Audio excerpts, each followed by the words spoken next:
Hey, good morning, everybody. It's Mike with smartoptiontrading.com. It's Wednesday, the 29th of May. This is your morning setups. So we have a gap down. We had a close on the lows yesterday and we got follow through. And lately, this market hasn't been the best about doing that. So, here we are. We're below the 280 area, at least right now, with about 2 hours to go into the open. Currently, when you look at what's going on today on the economic front, we have the mortgage applications came in, they were fine. You have red book chain stores, the Fed, and really tonight at 4:30, we're going to get the first crude numbers at 4:30 tonight, and then we get crude numbers tomorrow again at 10, and then again we get the rig count on Friday. So we get crude numbers 3 days in a row, and I'm pushing that out there because there's a reason for that. We'll get to that in a minute. Um, Overall, we look at the ES, right? Come here every morning for the clean move, and you know the ES. This was your warning day. I keep saying this to you guys, so make sure you guys get the idea. This day, the market clearly said, careful. Didn't know what it wanted to do. Made a new all-time high, reversed, closed under the 8-day, and closed on the lows.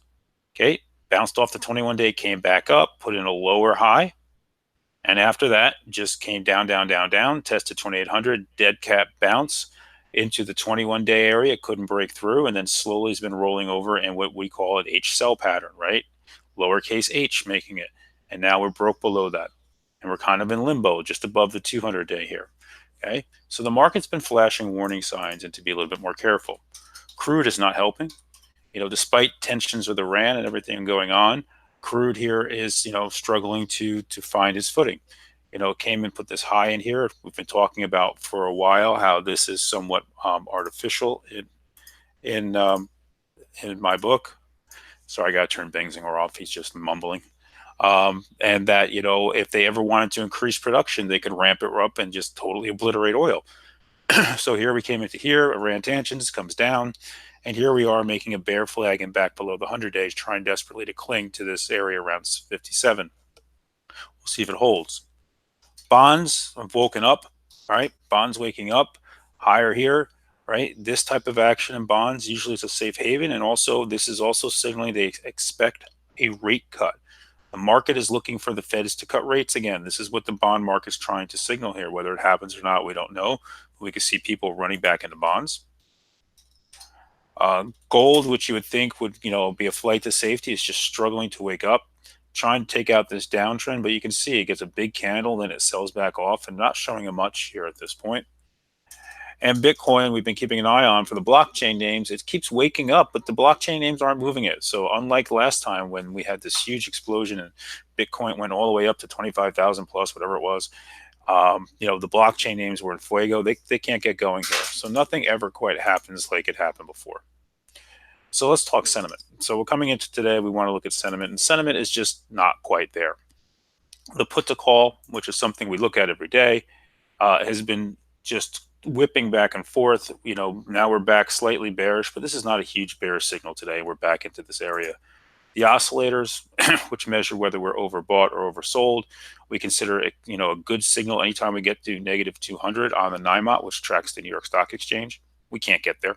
We got close on the 280 dip, and since then we're just kind of, whipping back and forth here. So, yesterday we bounced the day before.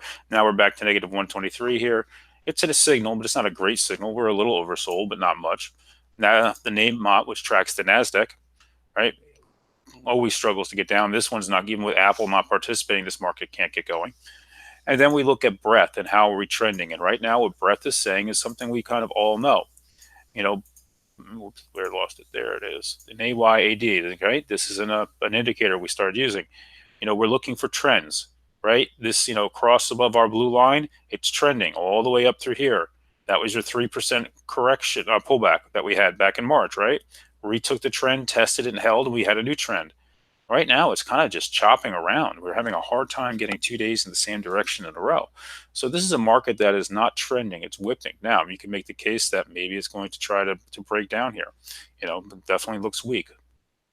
So when we come to today, right now we're currently trading at just shy of 279, off the lows of just shy of 278. For me, volume here has been very light. Even yesterday on that move, right? We didn't even do 75 million shares. It tells you just how light the volume was yesterday in this market. So we look for where can we go today? Well, yesterday we talked about what would happen. We failed at the 8 day. And you're saying to me, Mike, well, it went above the 8 day. Actually, it didn't. The 8 day is a fast moving average. It was actually right there. It went to just before it and then yanked. And you can see that, the 8 day actually moved down with the action yesterday as it came down. It's going to open lower. So where do we go today? Well, we said, 280 should big spot. Reason 280 is a big spot because this is where we had support and resistance for the last 16 plus months in this market.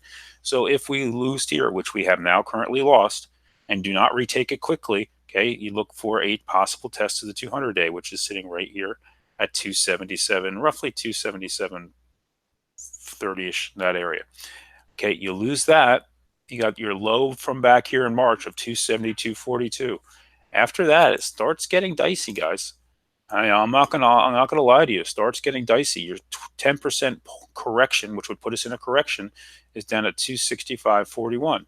Right, and that area lines up with some support. Right, you can see there's some support in this area. There's some candles here and there, but that's what you start having to look at here. Where are we going to go? So right now we have to hold 277.30 area, the 200 day. He'd like to get right back above 200 here if we can. All right. Pompeo's running his mouth this morning. It's just not going to be helping anything. He's talking about we may not get a deal. Now he's talking about Hawaii as an instrument of the Chinese government. This is just coming across the news feeds right now. This is just not going to make anybody happy or help settle the markets down.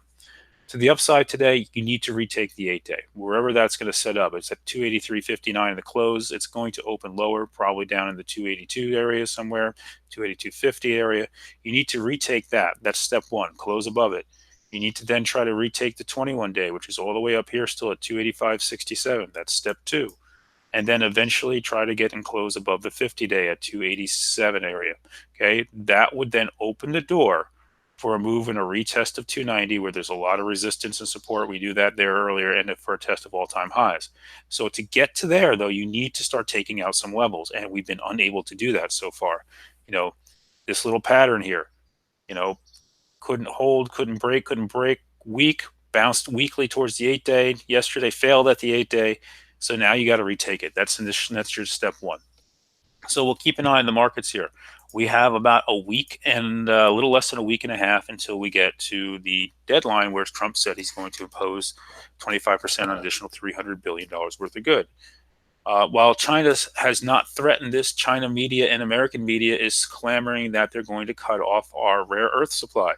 So here's a little thing. Did you know that China is a net importer of rare earth, even though we buy 80% of our rare earth materials from China? So there are other places to get it. It will cause some hardship, but guess what? Most of the stuff, we don't buy a lot of rare earth materials because most of it China puts into, it's used in production, which is being done over in China. So we'll see how this plays out. But the media is hyping on this very, very hard. Also, rare earth materials are really not that rare. In fact, they're not. Most of them are not even as rare as copper. So it's just interesting how the media chooses to hype on. Anyway, enough of that. Back to today. What do we look for? Well, today, right now, Roku is number one on my list if I'm going to go along, right? Why? Because yesterday Stevens downgraded it, right? Put it to market perform, lowered their price target to 84. Needham comes out, raises their price target from 85 to 120 today, and you can see it's getting a nice bounce here pre-market. All right, so we'll keep an eye on Roku. It's already traded 60,000 shares. It's kind of break above 90 for me. I'd rather try to buy it off of the 88, 80 area. If it was to get there, that would be a better area for me to buy it today. Here's your 8 day right there where we touched yesterday, right around the 87.38. Another nice place to try to buy it, but we'll see how this plays out. We'll see what it wants to do today. So Roku's on my list for a long. Square, some of that, calls, they got action yesterday off on Guggenheim, putting a price target of 195 on it. Almost on a round trip now. We'll see if they come back for it, but the name has just not been acting right. It's consolidating. So, we'll keep an eye on it, but overall, not a great feeling there. Obviously, AMD to me remains the one chip maker to play with. Yesterday, you look at that, it looks good. We have a lot of calls stuck to open interest over the weekend from yesterday, a lot of weeklies and some Julys. Whereas there we go. There you go. Okay, you can see the June 7 30s, right? The weekly 30s, the 29.50s. You see a lot of these stuck in here. We'll see how this plays out today. 29.95 gets above that area and it has room to run. So we'll keep an eye on AMD.